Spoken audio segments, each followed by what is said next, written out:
ngayong hapon po ng November 7, 2023 na kung saan sa ngayon ay patuloy pa rin natin na binabantayan ang LPA na nandito na sa loob ng ating area of responsibility about 468 km east ng Caraga. Ulit na LPA na nabuo sa labas ng ating area of responsibility at posible po yan na dito sa ating kapuluan sa susunod na mga araw at ang development po nito ang ating muling babantayan.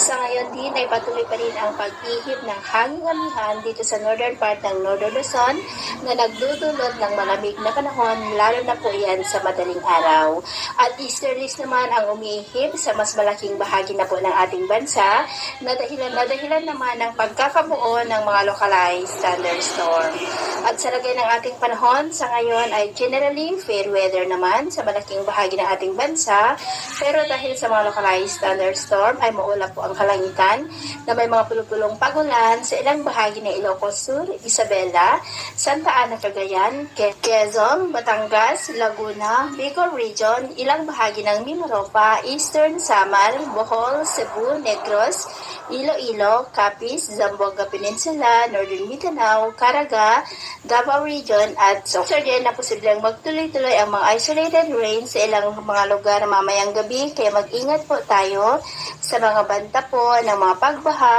at pagguho ng lupa. At sa atin naman pong mga baybayin, dahil po sa amihan ay maalon na po dyan sa mga baybayin ng Ilocos Norte at sa mga baybayin po ng mga isla ng Extreme Northern Luzon.